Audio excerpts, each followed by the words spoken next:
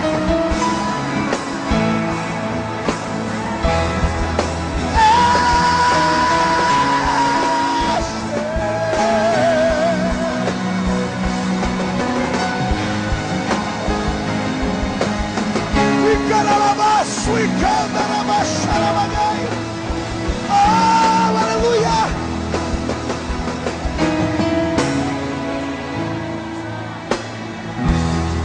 Derrama tua Shekinah sobre nós.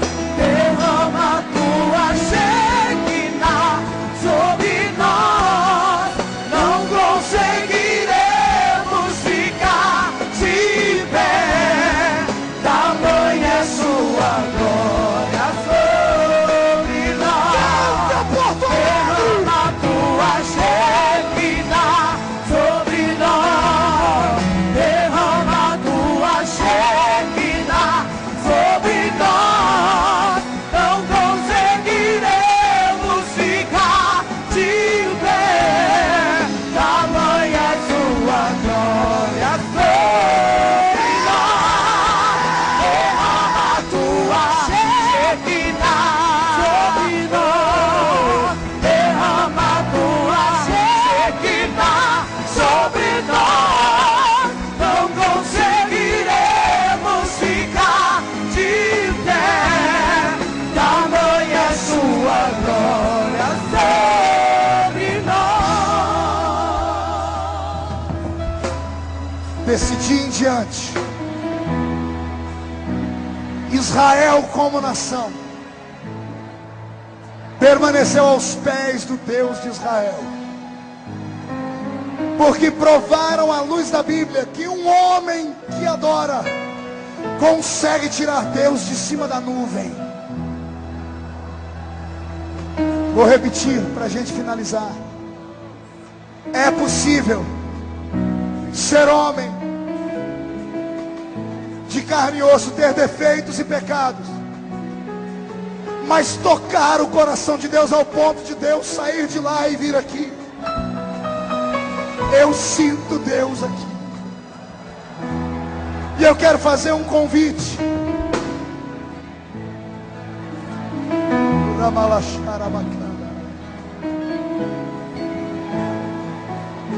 Feche os olhos. Apóstolo, tem um grupo de homens e mulheres aqui que há muitos anos não tomam a Santa Ceia. Há muitos anos não entram dentro de uma igreja. Sabe por quê? Não acreditam mais na igreja. Não acreditam mais no sistema que está morto. São pessoas que foram machucadas pela religião, expulsas, excluídas, excomungadas. São pessoas que todas as noites passam perto de uma igreja e a vontade deles é entrar lá dentro, mas não tem força.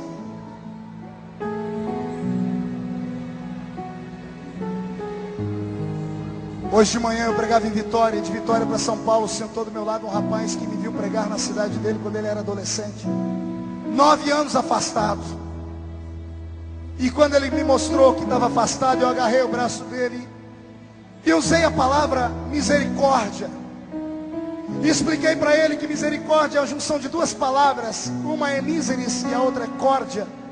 Miseris é o homem sujo, sem nome, sem sentido, podre, em pecado, morto, desgraçado e humilhado. E córdia é coração. Misericórdia é pegar aquele que não presta e não vale nada e guardar ele dentro do coração. 20 minutos de evangelismo e as lágrimas desceram no rosto. Parei em São Paulo no aeroporto, daqui a pouco ele veio correndo e falou: pastor, fala com a minha noiva aqui. E diz para ela que eu voltei para Jesus, que agora nós vamos casar.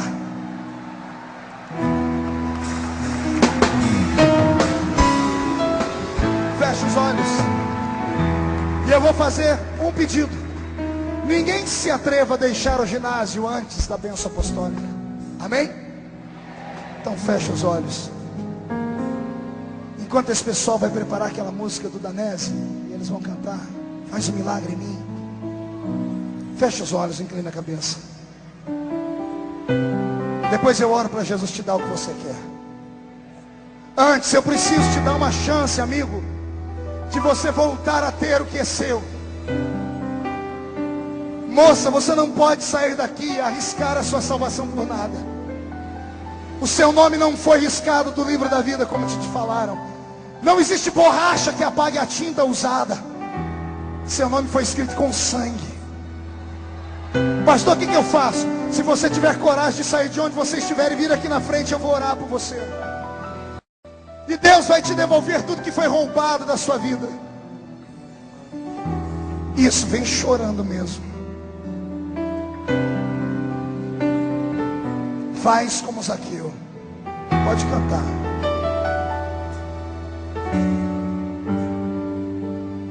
Como Zaqueu, eu quero subir. Meu Deus, quanta gente sem comunhão. O mais alto que eu Silvio, puder, são suas ovelhas. só pra te ver. São ovelhas que têm que ser pastoreadas por você. Cadê você?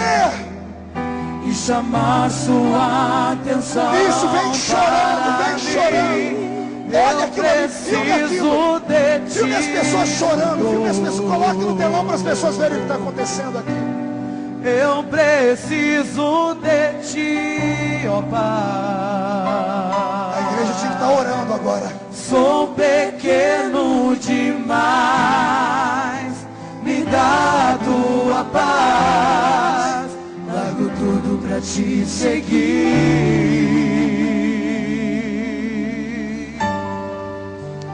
Entra na minha casa, entra na minha vida, mexe com minha estrutura, sara todas as feridas, me ensina a ter santidade.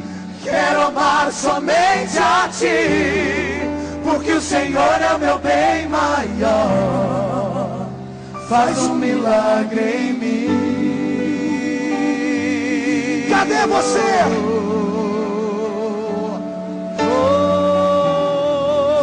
Cadê você que foi excluído, excomungado? Cadê você que cantava, que pregava? Eu quero subir o mais alto que eu puder. Cadê você? Pra te ver, olhar para ti e chamar sua atenção para mim. Eu preciso de ti, Senhor. Eu preciso de ti, Pai. Sou pequeno demais, me dá a tua paz. Largo tudo pra te seguir. Vale a pena. Entra na minha casa, entra na minha vida, mexe com minha estrutura, sara todas as feridas, me ensina a ter santidade. Quero amar somente a ti, porque o Senhor é o meu bem maior. Faz um milagre em mim.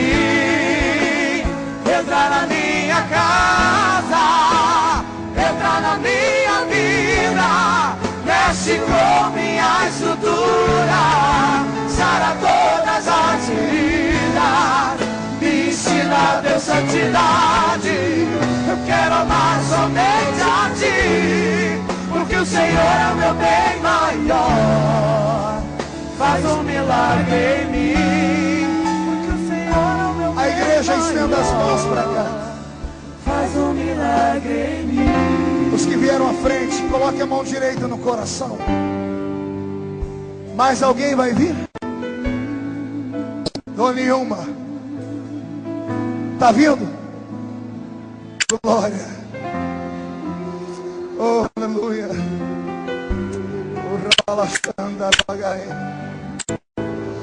A igreja está em silêncio, mas o céu está em festa. Os anjos estão fazendo festa. As pessoas estão chegando pelo meio da igreja, pelas laterais, pelos flancos esquerdos e direitos. Meu Deus. Inclina a sua cabeça. Pai. É com temor e amor.